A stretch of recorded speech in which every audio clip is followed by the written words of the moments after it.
Listo, queridos estudiantes. Bien, no somos ajenos, no está de más, así que tenemos que continuar. Nosotros estamos en el mes de aniversario, mes de nuestra patria, mes de la independencia, mes en el cual pues prácticamente nos sentimos orgullosos de haber nacido en esta hermosa tierra, en este hermoso país llamado Perú. Quien les habla se siente contento, yo me siento orgulloso de ser peruano, pero me siento más orgulloso porque me comporto de manera empática con todos aquellos, o sea, poniéndome en el lugar de las otras personas, eh, por eso le digo de manera empática, dándome cuenta de que me siento orgulloso por aquellos que en este momento están dando todo de sí en hospitales, médicos, licenciados, técnicas, enfermeros, enfermeras, que están dando todo de sí, exponiéndose a ser víctima de esta pandemia, de esta situación que estamos pasando como nación, no solamente nosotros, sino también eh, otros países. Asimismo, queridos alumnos, llamo a qué mejor momento para decir felices fiestas patrias, porque tenemos peruanos que día a día luchan, tenemos peruanos que día a día, a pesar de que están mal de salud, están luchando de manera personal, teniendo su propia batalla con su enfermedad. Para todos ellos un aliento de vida más que nada. Y sobre todo, chicos, recordarles que en este mes de la patria no olvidarse, no decir, bueno, ya no me pongo mis carapelas, ya no me acuerdo, a lo contrario, continuar con ese fervor, continuar con ese sentimiento de patriotismo hacia nuestro Perú. Y qué mejor con nuestra bandera, ¿no? Es ese testigo silencioso de muchos hechos y procesos históricos.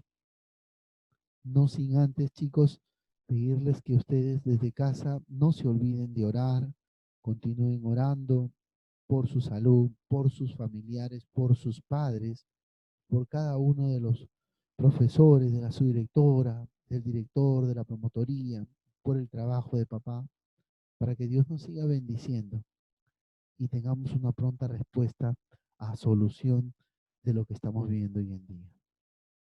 Sabiendo esto, queridos alumnos, por favor los invito a ustedes a tener siempre un minutito en casa, dar un minuto de su tiempo. Recuerden ustedes que es importante tener una intimidad con Dios. Entonces, los invito a que ustedes pues tengan ese tiempo. Pidan por el prójimo, pidan por el que está dando todo de sí, pidan por cada una de las cosas que de corazón necesitan y sientan. Sabiendo esto, queridos estudiantes, ¿no? Vamos a continuar con nuestro tema y va a partir desde la Revolución Francesa. La independencia de los Estados Unidos va a provocar va a provocar en otras naciones o en otros países, pues se den esos aires de querer buscar una independencia, una liberación. En ese tiempo, para este tiempo, perdón, que estamos viviendo años empezando la edad moderna, prácticamente terminando la edad media, estamos viendo un tiempo, edad moderna, por así decirlo, se va a vivir este tiempo de la revolución. Y este tiempo, ¿no? Va a ser conocido como uno de los acontecimientos y hechos importantes, ya que se presenta este proceso o este hecho histórico y va a dejar muchos ejemplos. Se va a ramificar los ejemplos de la Revolución Francesa. Y este va a dejar, como se dice, marcado, va a ser un hecho histórico importantísimo que va a marcar no solamente en su tiempo, sino hacia futuro. ¿De qué forma, cómo, de qué manera o cómo se dio, dónde se dio? Yo creo que está más claro cuando decimos Revolución Francesa. Ah, profesor, en Francia. Ah, muy bien. 20 para ti, para Carvajal, creo que ya lo pensó. 20 para Carvajal. Entonces, si nos damos cuenta, queridos estudiantes, si nos damos cuenta, vamos a hablar prácticamente de un tiempo donde se va a empezar a buscar un cambio político. Un cambio político. Ya no la población o los estatus sociales de la sociedad van a estar incómodos con la situación que están pasando. Van a estar incómodos con lo que están viviendo. ¿no? Pero, profesor, ¿qué estarían viviendo como para que el pueblo o la burguesía, o quiénes fueron, profesor? ¿Los nobles, los burgueses?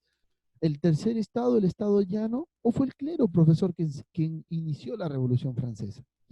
No necesariamente. Quienes hicieron la Revolución Francesa van a ser los burgueses. Pero ¿en qué estrato de la pirámide social están los burgueses? ¿Qué pasaba con ellos para que ellos busquen un apoyo no en los nobles, no en el clero, sino en la población? Que busque el apoyo para poder cambiar ese sistema político del momento, o sea, del tiempo. ¿Y cuál es el sistema político que se está viviendo en este tiempo? El sistema político que se está viviendo en este tiempo es conocido como el antiguo régimen. El feudalismo agarró otro nombre, ¿cierto? No le gustó su nombre cuando empezó, sino que cogió otro nombre, el antiguo régimen. Y ese antiguo régimen va a ser cambiado. Profesor, estamos viviendo tiempo monárquico, tiempo de monarquías, sí, monarquías absolutistas. Y Francia no es la ajena. Recuerden ustedes que hace poquito nomás está reinando Luis XIV, su descendiente Luis XV y Luis XVI. Con él pasa toda la Revolución Francesa. Él es el testigo.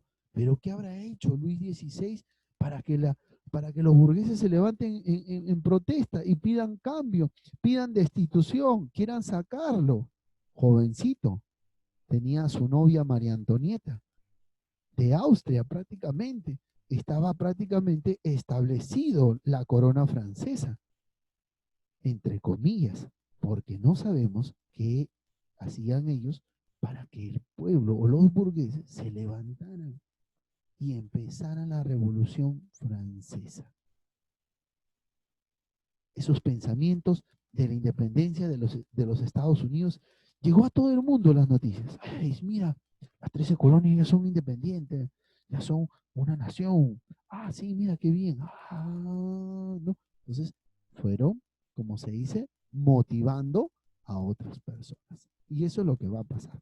Pero vamos a verlo más detalladamente, queridos estudiantes, queridos alumnos, de tercero de secundaria. Tenemos una imagen característica de la Revolución Francesa. Profesor, nos parece ver una dama, sí, no se preocupen.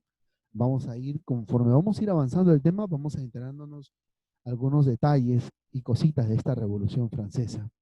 Quienes son prácticamente las pioneras, ¿no? O pioneras, como se pronuncia, de la Revolución Francesa.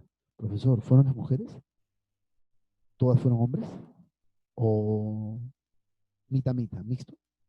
Vamos a ver, vamos a conocer y vamos a aprender esos detalles, ¿sí? Bien, hasta, si no me equivoco, hoy día vemos la introducción, vemos causas, que es un poco largo, y explicación de las fases del esto. Y los detalles como de cada una de las etapas de la Revolución Francesa, la vamos a ver en la siguiente clase. Mil disculpas por la bullita que están escuchando, ¿sí? Porfa. Gracias.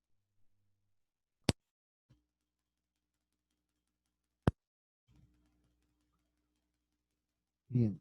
Primero vamos a partir del término, ¿qué es una revolución? Vamos a empaparnos de esto. El término nos inclina a que es un cambio profundo de un determinado periodo, de un determinado tiempo. Podemos vivir en este tiempo un gobierno democrático, liberal o republicano o democrático republicano, pero quiere decir la palabra revolución que va a inclinar a un cambio, quiere decir que va a buscar cambiar un sistema, algo que se esté dando. En algunos casos también trata de producir, ¿no? Prácticamente algo nuevo por un periodo de tiempo largo y otras veces cortos. Bueno, profesor, si vamos entendiendo, todo parte de un cambio. Los cambios es el cambio que se da en varios ámbitos. En este tercer concepto o definición, que es más exacto, que podemos entender, se entiende la revolución como el cambio que se dan en varios ámbitos, económico, social, político, estructural de gobierno o lo espiritual. Es el tercer concepto que hemos plasmado, o definición que se ha plasmado, para que ustedes puedan decir, bueno, más a la revolución se acerca a esto, ¿no? Porque uno puede haber cambios de tiempo, bueno, todo el mundo pasa por un tiempo y de ahí cambia. Puede haber, cambios de una que otras cosas, ¿no? En este periodo, ¿no? Bueno, a larga o a corta. No, pero cuando ya hablamos de cambios, ¿no? Que se dan en varios ámbitos, quiere decir que ya es más completo. Económico, social y político. Vámonos quedando con este tercer y falta el último, que es durante la historia universal, ¿no? Hay dos grandes revoluciones, ¿no? La primera, la revolución neolítica, que la veíamos en primera y secundaria, y la revolución industrial. La primera revolución industrial, hasta antes de la segunda, va a marcar un hecho importantísimo. ¿Por qué? Porque define la industrialización en muchos países, que después, mañana más tarde, como se dice, esa industrialización les va a ir pasando factura. ¿Por qué es importante este tema hoy, les decía yo, en la actualidad? Profesor, ¿por qué vemos, como una vez me preguntaron, profesor, ¿por qué tratamos temas de otros países? Bueno, es importante porque gracias a esos hechos o procesos históricos, hoy en día tenemos un legado en la humanidad, gracias a las civilizaciones antiguas, a los pueblos de la Edad Media. Entonces, prácticamente tenemos un aporte importantísimo. Ahora, muchos de los elementos de la sociedad en cuanto al tema de la Revolución Francesa se han ido plasmando después de esta Revolución Francesa, en el ámbito político, en el ámbito económico, en el ámbito espiritual. Las ideas, ¿no? Prácticamente de esta Revolución Francesa se expandieron por todo el mundo. Es así que gracias a estas ideas, muchos de los países buscaron, como se dice, su independencia. Importante porque, miren, tienen la independencia de los Estados Unidos, la Revolución Francesa, la influencia que este ejerce en los otros países. Wow, se vienen tiempos, como se dice, de la búsqueda de quitarse ese yugo opresor o condicionante que tenía en la mayoría de los estados a nivel mundial. Bueno, chicos, vamos a hablar de la Revolución Francesa, de 1789 a 1799. Vamos a continuar acá. Este conflicto social, político, económico, eh, se presenta con diversos periodos y tipos de violencia, ¿no? Que prácticamente llevaron a Francia a una situación caótica, no una situación de estabilidad. Llevaron a Francia a una situación difícil, ¿no? Y de ahí esto influenció en otras naciones de Europa, que también enfrentaban a partidarios opositores del sistema conocido como el antiguo régimen.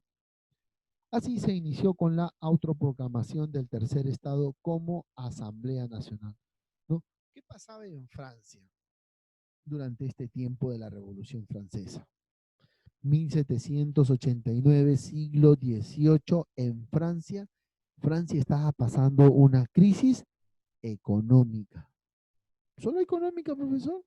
No, sino en muchos aspectos. El rey despilfarraba el dinero de la corte, ¿no? Con su novia, con su esposa, María Antonieta, ¿no? Y lo peor de todo, que solamente de la pirámide social, el tercer estado o el estado llano era el único que pagaba tributos. ¿Y quiénes estaban en ese tercer estado?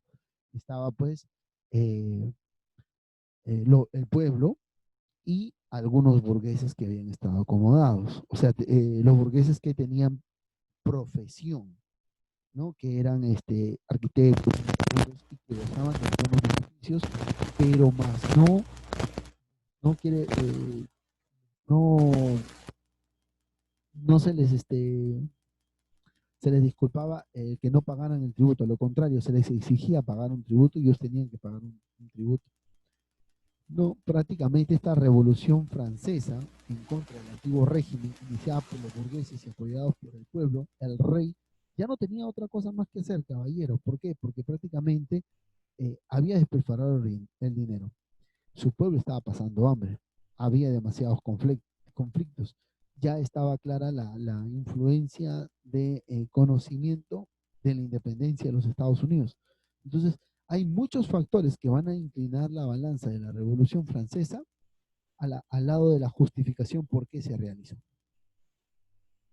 ¿no? Y esta termina prácticamente cuando Napoleón da su golpe de Estado en 1799. ¿Cuáles son las causas de la revolución? Vamos a ver las causas de la revolución. ¿Cuáles serían las causas de la revolución? Primero, ¿qué son las causas de la revolución? Hablar de las causas de la revolución es entender y dar a conocer cómo se produjo, o sea, cómo se llevó el proceso en el tiempo y en el siglo, prácticamente, ubicándonos en tiempo y espacio siglo XVIII. Y a su vez van a cambiar todas las características estructurales de un país grande e importante en Europa, como lo fue Francia. Entre las causas se pueden catalogar ideológicas, políticas, sociales y económicas, que les venía yo diciendo hace un rato. Entre las causas políticas, ¿qué pasaba en Francia? Francia tiene un gobierno absolutista, ¿no? O un reinado absolutista, heredado por Luis XIV. Los herederos de Luis XIV, Luis XV y Luis XVI, el protagonista de toda esta situación, va a ser prácticamente el responsable, ¿no? Porque recuerden ustedes, gobierno absolutista, el rey controla todo, el rey es semejante a Dios, ¿no? No existe una separación de poderes como tenemos hoy en día en el Estado, ¿no? En nuestro Estado, poder legislativo, ejecutivo y judicial, ¿no? O también instituciones, ¿no? En cada caso. No haber, ¿por qué? Porque el poder se centraba directamente en una sola persona, ¿no? Proveniente este poder de Dios. Ahora, entre a esta situación se le considera como las ideas nuevas del siglo XVIII. Y esta situación incómoda de hambre, de problemas, de, como se dice, de despilfarro, ¿no? De la corte, del rey, va a generar en la población una situación difícil de aceptar, que van a querer buscar un cambio, sí, van a querer buscar un cambio. Pero tenemos ahí claro las causas políticas. Causas ideológicas. Acá sí, recuerden ustedes que, perdón con la bulla.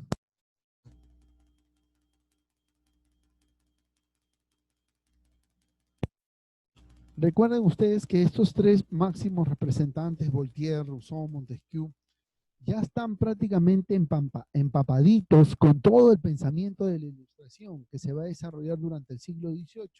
Estos pensadores filósofos prácticamente van a dar la estructura de un nuevo Estado, de una nueva organización política, de nuevos derechos y cosas que se van a presentar.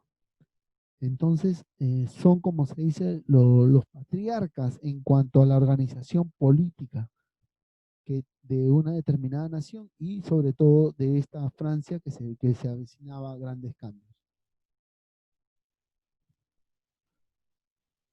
Causas económicas. Causas económicas. Al estar en una situación de el pueblo, tener que pagar tributo. Dos, al haber hambruna porque no había producción, lo poco que cosechaba el pueblo prácticamente eh, se rescataba poco. Había demasiada escasez de cosecha, no había cosecha, ¿no?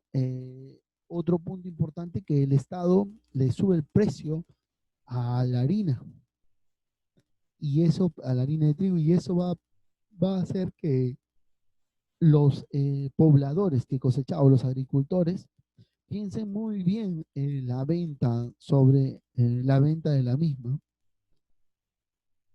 Otro punto importante de causas económicas es el aumento del precio del pan, como estamos viendo ahora también, ¿no? Mucho antes pagábamos a 10 céntimos, 10 céntimos valía cada pan, hoy en día ya no, prácticamente nos dan 8 por un sol. Entonces, las cosas conforme van ido pasando los años, ya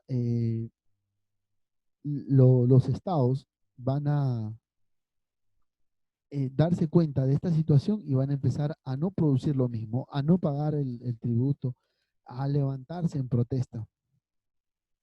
A esto se sumaba que el imperio o la monarquía francesa tenía deudas, ¿no? Y estaba prácticamente quebrado, no había una organización económica clara de Francia para evitar que ésta quiebre. Vamos a ver las causas sociales, ¿sí? Miren, tenemos un esquemita claro acá, ¿no? Miren, del total, digamos, del total de la población, 300.000 pertenecían a los nobles y a los burgueses. El resto, o sea, estamos hablando de un 17%, 20% de la población, eh, solamente pertenece a la clase alta. A esto se sumaba que el clero, se había subdividido a su vez. Los más enriquecidos y adinerados, que eran los del alto clero y los del bajo clero también, los nobles adinerados cercanos al rey y los nobles. Entonces, eh, ellos prácticamente no pagaban tributo, no pagaban ningún pago, no había ningún pago hacia el rey. ¿Quiénes pagaban? Los del tercer estado, los campesinos, artesanos, los de oficio prácticamente, y los burgueses que estaban dentro pero muy a la margen de los campesinos, como se dice. Están dentro pero muy a la margen. Entonces ellos abarcan el tercer estado llano. Mientras tanto, los nobles, el rey, los cercanos a la corte, el clero prácticamente, son los más privilegiados. ¿Por qué? Porque no pagan impuestos. No pagaban impuestos. No. Entonces, la nobleza y el clero tenían ciertos privilegios y el último, tercer estado llano, sin ningún privilegio.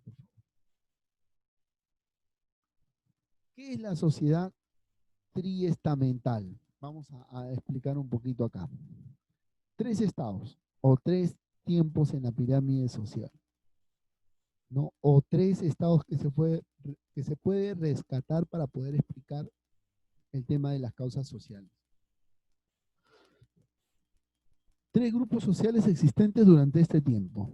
La sociedad del antiguo régimen tenía las características de no tener movilidad social, es decir, se nace y se vive en la misma condición social. Muchos no les parecía correctos, así surgieron estos tres grupos sociales. La nobleza, son terratenientes, dueños de grandes terrenos, descendientes de la familia feudal. El clero, los sacerdotes, había muchos recursos y otros vivían como los campesinos en el alto clero y el bajo clero. Bueno, asimismo, al tercer estado llano, también este, también estaba conformado por burgueses, comerciantes, artesanos, campesinos, de los cuales van a sentir la necesidad, pues prácticamente, de levantarse, ya que este tercer estado llano era el único que pagaba impuestos. Al ser el único que pagaba impuestos, prácticamente los burgueses y el pueblo van a ser los iniciadores de este movimiento político, económico, social llamado Revolución Francesa. Causas sociales. La sociedad era la del antiguo régimen triestamental, la nobleza, el clero y el estado llano o tercer estado.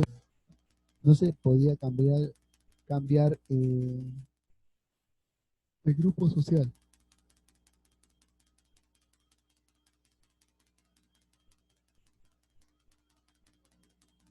Había también, como les mencionaba, un repito, grupos privilegiados como la nobleza y el clero. Este tercer estado llano, ya les había mencionado que no contaba con privilegios, de lo contrario, pagaban impuestos. ¿Cuáles son las etapas de la revolución? ¿O cómo se va a desarrollar esta revolución? Claro, esta revolución se va a desarrollar en tres etapas. Por el tiempo de la hora que nos está premiando, vamos a mencionarlas nomás, y el desarrollo de estas de las etapas de la revolución en la siguiente. ¿Cuáles son las etapas? La primera es la etapa monárquica, ¿no? Recuerden ustedes que tenemos como rey a Luis XVI y prácticamente va a buscar, como se dice, va a buscar un cambio total, un cambio de estas tres etapas: etapa monárquica, etapa republicana y etapa imperial, ¿no? Ahí tenemos las tres etapas y los hechos importantes, que solamente estamos haciendo mención, no estamos explicando. ¿Por qué? Porque nos va a faltar tiempo, ¿no? Entonces, es necesario dividirlo en dos, de acuerdo a la siguiente clase, cómo vayamos avanzando. Si no, nos veremos obligados a hacer una tercera sesión sobre la Revolución Francesa. ¿Qué son las etapas de la Revolución? Uno son los grandes periodos que pasó la Revolución Francesa. Básico, es un ordenamiento prácticamente que se basa principalmente en quienes gobiernan entre los años 1789 y 1815. Esta presentación incluye en la parte final, en la etapa imperial, al gobierno monárquico de Luis XVI, y en la última incluye el gobierno de Napoleón Bonaparte como parte del proceso de la Revolución Francesa en la etapa final. Como tú puedes ver, ¿no? Las etapas se, se van a presentar, y lo que va a desencadenar son a estados generales, la asamblea constituyente, la asamblea legislativa. Entonces son aspectos en los cuales se van a encargar, ¿no? La convención con el territorio y el tener firmado el documento, pues, de paz, como se dice. Bueno, queridos estudiantes, espero que les haya gustado. Hasta aquí nos hemos quedado. Vamos a continuar después en la siguiente clase hablando del tema, ¿sí? Vamos a darle 5